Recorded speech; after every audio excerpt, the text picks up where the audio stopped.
He is the Almighty Allah. No God has the right to be worshipped but He. He is the knower of the seen and the unseen, the most merciful, the most kind. He is the King of all kings. He is the pure. He is the holy. He is the giver of peace. He is the giver of security. He is the compeller. He is the supreme. Glory is to Allah. Allah is high and above all those that they associate as partners with Him. He is the creator. He is the maker. He is the fashioner. He is the bestower. And He is the all-wise. Bismillah, alhamdulillah, wassalatu wassalamu ala rasulillahi sallallahu alayhi wa ala alihi wa sahbihi wa man wala, amma ba'd. This series is going to start off with the creation of everything, the creation of the heavens and the earth, the creation of angels, jinn, animals, humans, paradise, hellfire when it was first created. In essence, we're going to cover everything that we can, inshallah ta'ala, of the lives of the prophets, getting into the life of the Prophet ﷺ, and then we're going to go century by century and discuss some of the major contributions and developments of that century in Muslim history until our time, inshallah ta'ala, and then we'll move on to the end, the signs of the Day of Judgment and that which comes afterwards, paradise and hellfire, and so on and so forth. Let's look at the story of creation. Rasulullah ﷺ said, "In the beginning there was Allah. There was nothing before Him. In other narration, nothing was with Him. And His throne was on water. And He wrote in the tablet everything. And He created the heavens and the earth." So the first and foremost thing is that Allah Azza wa Jal, in the beginning it was Him as a being and there was nothing else. So He wanted others or creation, He wanted a creation to know Him. So He created the creation. Right at the beginning, Allah subhanahu wa ta'ala created the pen. And He told the pen, write whatever's going to happen up to the end.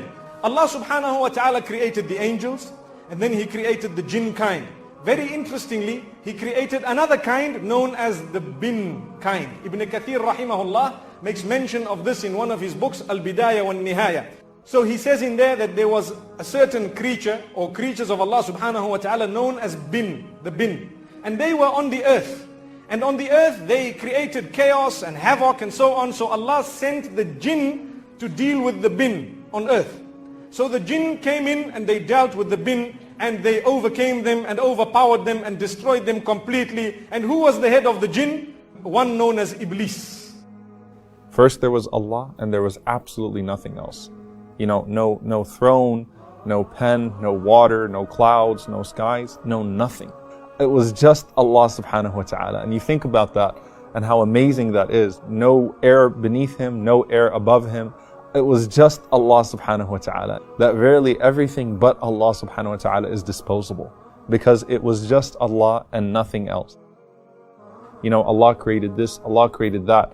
And then one of them would say, فَمَنْ خَلَقَ اللَّهِ. So then who created Allah subhanahu wa ta'ala? The problem is you're limiting Allah subhanahu wa ta'ala by your human dimensions. Allah is not subject to your time. Allah created time.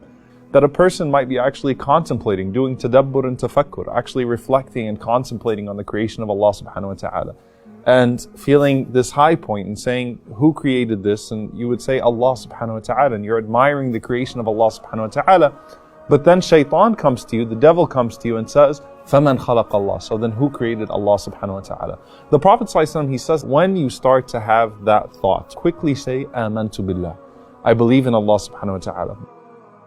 That the one who exalts the hurumat of Allah, the sanctified things of God, and what is more sanctified than the creation of Allah subhanahu wa ta'ala? This thing that Allah has created as a tajalli of all of His divine attributes and then called us to marvel at it. If you look at people when they see people who can do something amazing. You had a beautiful singer who sings his song, and people in the non-Muslim society, you know what they do? If people clap, they do these things, ovation. They do an ovation, right? Which is to praise.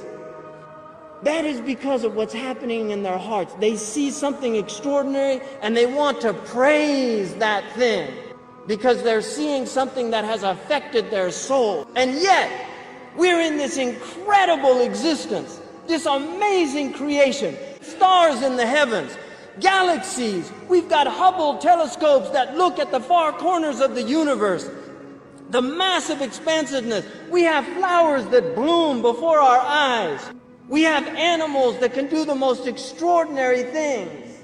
Elephants that can carry extraordinary weight on their backs, but ants even more extraordinary that can carry many times their own weight. All of these things happening before us. We have women right now in this room. There's a fetus, a baby developing in their wombs. Mitotic cell division at rapid rates. All of these things are happening everywhere. And we don't feel compelled to give God a standing ovation.